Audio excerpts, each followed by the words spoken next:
I noticed that in the first half, I say they look a little shaky, a little not really themselves. What would you say? Well, I would credit the Patriots a little bit for that. I think the emotion was so much. Like, how do you play when this crazy thing just happens, right? Exactly. Where you have all the week's been crazy, and then you run off the opening kickoff for a touchdown. How does anyone refocus after that? And yeah, it was a tie game at halftime, and then Bills took care of it. Yeah. So now they'll face the Miami Dolphins. And, it's great. They do get that neutral field in the AFC title game. The Miami Dolphins. If you get there. Yeah, okay. Cincinnati in the second round. Cincinnati is playing. Pre-show, you're trying to convince me that they should be scared of the Dolphins. Honestly. Listen, anything can happen. Here's what I tried to tell you pregame. And we'll get to the calls at 855-212-4CBS, 855-212-4227. Be a part of the show. We're on YouTube.com/CBS Sports Radio. We're live today. I think they're going to find a way where Tua's going to get into this game. I don't think it matters. You think it matters? He hasn't played in 6 weeks. Well, Tyreek Hill's limping around the field. It matters for his life, like quality of life. I hope that Tua does not play in this game. But don't you feel like, listen, we just had this terrible thing happen with DeMar Hamlin that turns out to be, he's made an excellent recovery. But the NFL normally, Perloff, we are not putting health and safety like front and foremost. We were just talking about the playoff picture and what the Bills have. I'm saying it doesn't matter for the Bills. They're going to advance past this round. Okay, well, listen, they're a big favorite. I'm saying before we can even talk about the Bills advancing, I think this is something that's going to start gaining steam through the week. I'll put it this way. I fear this is something that's going to start gaining steam through the week because I think that while we all watched Tua look like he got 3 concussions, he has 2 documented concussions, right? Remember, they said the first one was a back issue. And so I fear that they're going to try, not they, like the organization is doing this in a nefarious way. I think they're going to see if he can get out of concussion protocol and start passing some of these cognitive tests. And I worry he's going to somehow find himself suiting up in that game. Oh, okay. Well, that issue, that's just a total joke, the way the NFL is about head injuries. But I feel like you took a left turn there to get into Tua's health. I think that's the biggest storyline heading into that game. Well, okay. I think it's basically a bye for the Bills. I think they're going to kill the Dolphins there, and they're going to advance. And, yeah, I do think it's a big storyline. Honestly, I hope the Dolphins do the right thing. There's just no way Tua should be out there, right?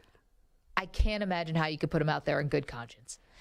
I don't. And what if Teddy Bridgewater's out there? I know you can convince yourself to be afraid of any opposing quarterback. I'm terrified of Bridgewater. Let's go to Mark. He's in California. Hi, Mark. How are you? What's going on? I heard when you guys talking about how obviously it can't be top 5. But let me tell you, whoever said that also believes that Eli Manning is not a Hall of Famer, which he is, by the way. But, wait. Mark, I'm the one who said it, and I believe Eli Manning is a Hall of Famer, but go ahead with your argument. I thought you would say no. I thought you would not be on that spectrum. But I know. He went against typecast as a Philadelphia villain to say that Eli Manning will get in the Hall of Fame. Yards. I don't care about the interceptions, touchdowns. In the playoffs, he was immaculate. You want to know who holds the single record in NFL history, by the way, for the most passing yards and touchdowns in 2 playoff seasons? Eli Manning. 8 touchdowns, 9 touchdowns. Mark, we'll never take it away from you. You have those Lombardis for life.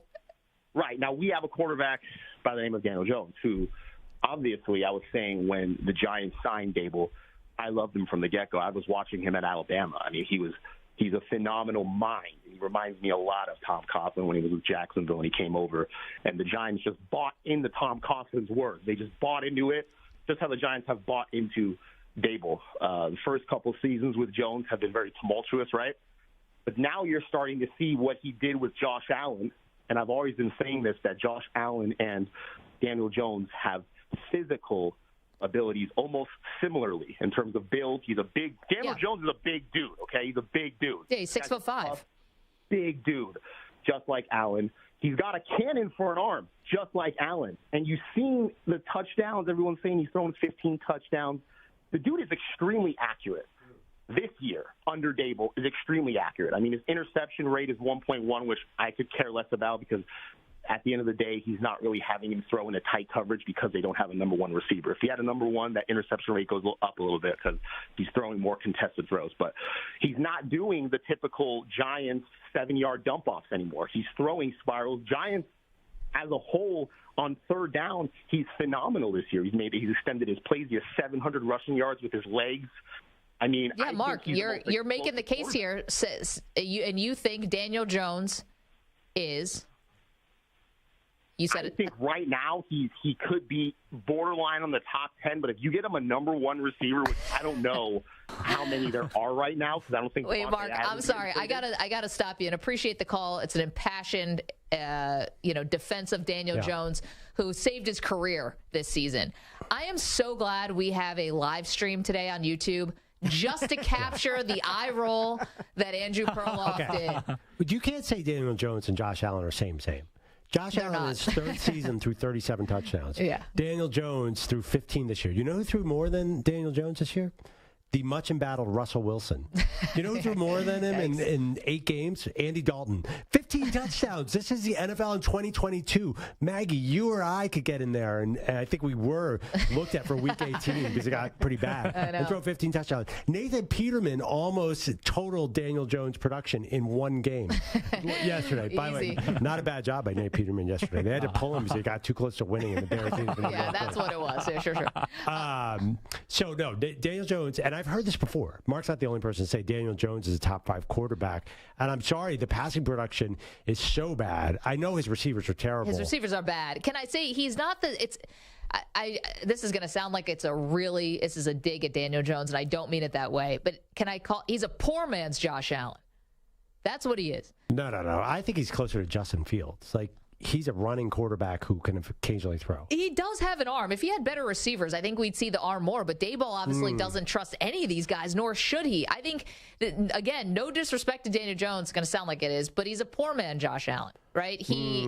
Because I don't see it at all. Oh, you don't see any of the similarities? Not really. I'll be honest. Jones is faster in the open field. Yeah, Jones is a one-trick pony. All he can do is run. Yeah, it's not that he doesn't have an arm. He just doesn't make the right decisions in the passing game. That's been his problem since he got in the NFL. The throw that Josh Allen had yesterday to Diggs in the end zone, where he's flat-footed, throwing across the field from the opposite hash. As much as I believe in Daniel Jones's arm, he can't do that.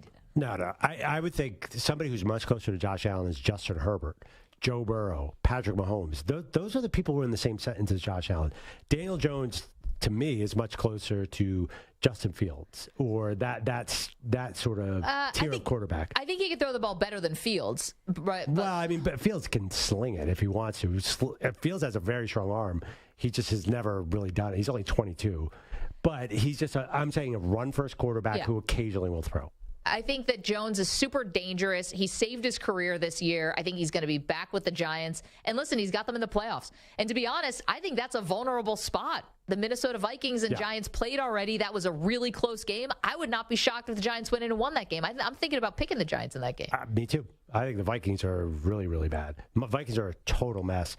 But I think, the Giants re-sign Daniel Jones and win 6 or 7 games next year because that schedule is going to come back to earth. They just do not have talent on that roster. Well, that's why everyone thought that was a rebuild. But because the coach is so good, the AFC South out of nowhere, and they added 3 wins to their total. There's just no way it was a fluke. They're going to play. First of all, have they ever won by more than 4 points at any of these games? Well, they're not a talented team right now. The fact they're winning it all is amazing. Then they're going to be stuck with Daniel Jones. Where do they go?